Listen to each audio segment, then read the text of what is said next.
Since ancient times, simple stories have carried deep lessons that challenge our understanding and expand our view of the world and ourselves. One of these narratives involves a bird that at first glance may seem insignificant or even rejected.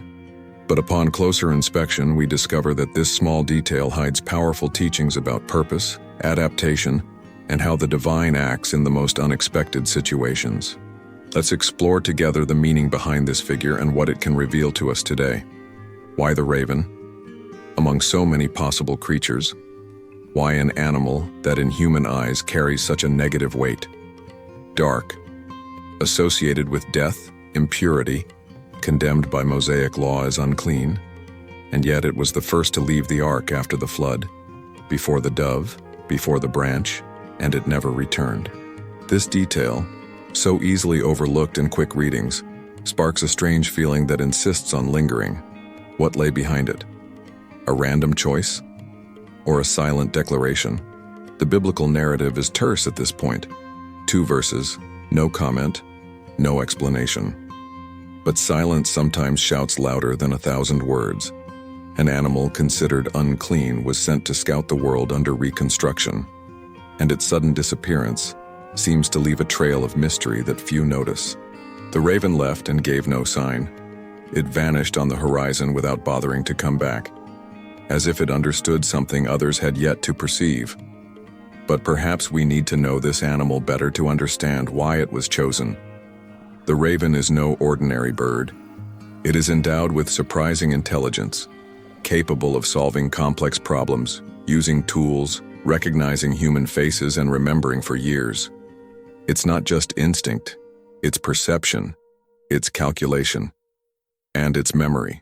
These animals remember who harmed them, and they warn others. There is within them a communication network that transcends mere survival.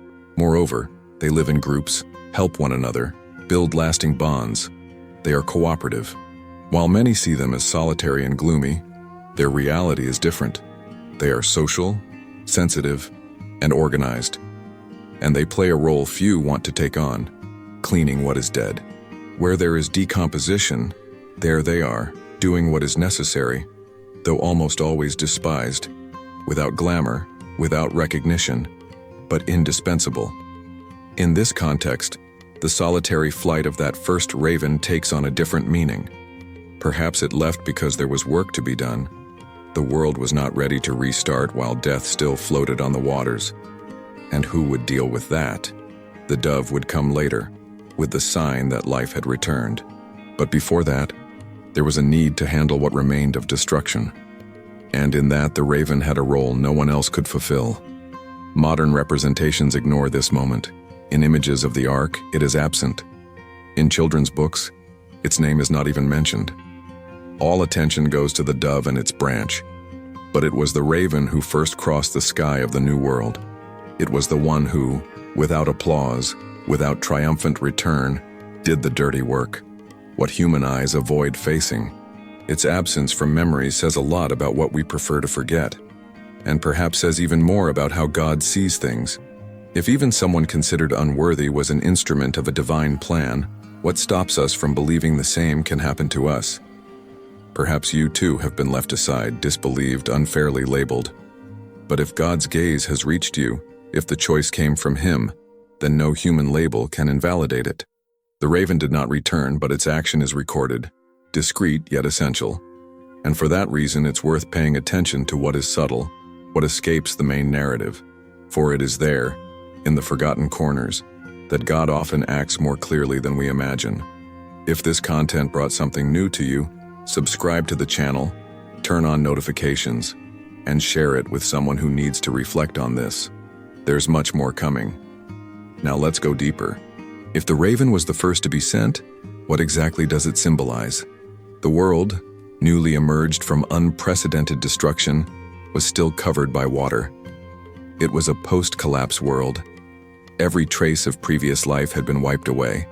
Noah, facing the silence of the waters, decides to scout this new scenario. And he doesn't choose just any bird. He sends the raven. Not the dove yet. Not the sign of hope, but the creature most associated with death, with the end, with what can no longer be reversed. Some see in this two distinct stages.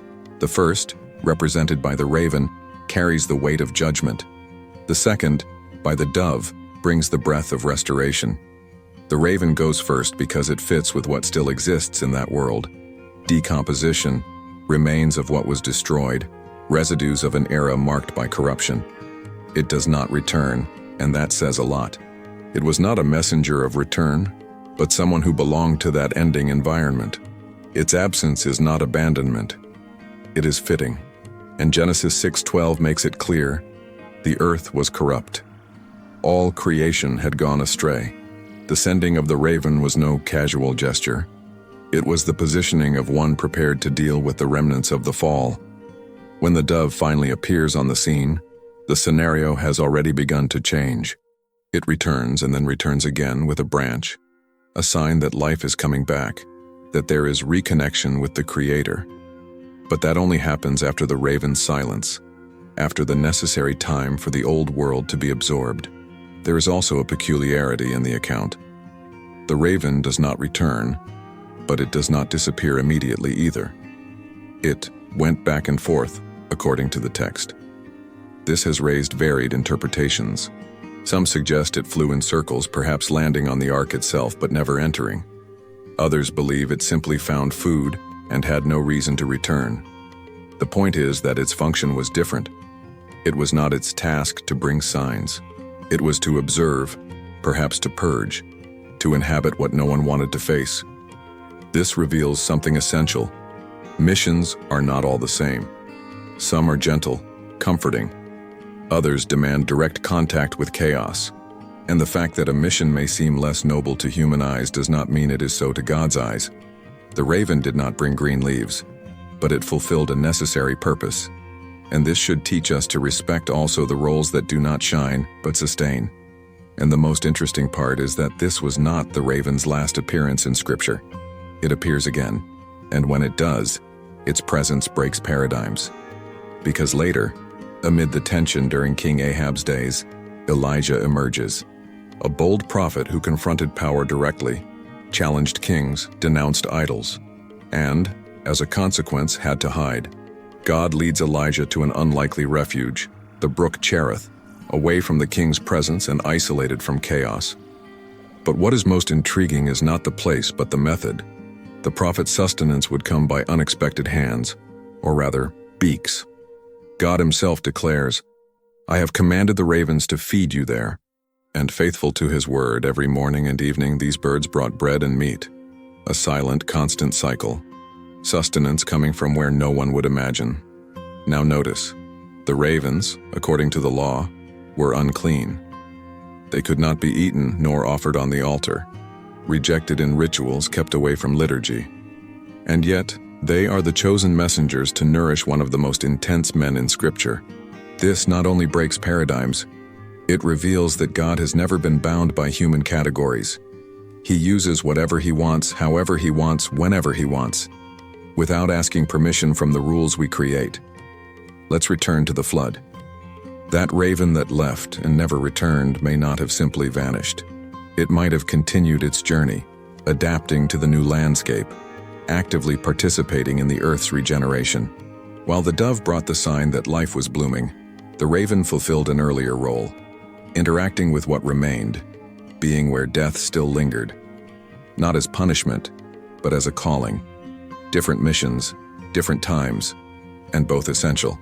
It is curious how the raven reappears at moments of transition. After the flood, on the threshold between destruction and new beginnings. In Elijah's time, in the interval between Israel's spiritual silence and a new confrontation with truth, the raven is there, always at the turning point of a season, a visitor to extreme places. Coincidence? Maybe, but it might also be a sign that God uses the unlikely to mark profound changes. What is associated with death becomes a means of preservation. What lives among remnants assumes a role that sustains continuity. And this should make us think, how many times do we look at something, or someone, with disdain, without realizing the value of what is before us? Perhaps what we classify as negative is being used, right now, to prepare the way for something greater. There is more. The fact that the raven did not return to the ark need not be read as disobedience or failure. Not every calling ends with a return. Sometimes God's answer is precisely to keep someone outside the safe zone, away from the comfort of the ark, immersed in the harsh reality of the world.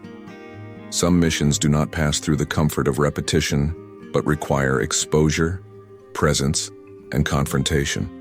At this point, it's worth remembering that some of the most necessary tasks are also the least celebrated. The raven cleans what is dead, removes what threatens. Its role is the silent maintenance of life, an almost invisible role but fundamental. The same happens around us. Many of the jobs that sustain the order of daily life are despised, hidden beneath the weight of prejudice or indifference. But it is there, in the small, the silent, the undervalued, that stability is built. One of the most striking lessons lies in the raven's remarkable ability to adapt. It moves through forests, deserts, and cities, maintaining its essence even amid environmental changes.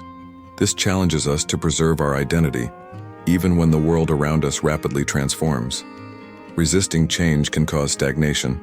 Flexibility is not weakness, but wisdom to recognize the times and act accordingly.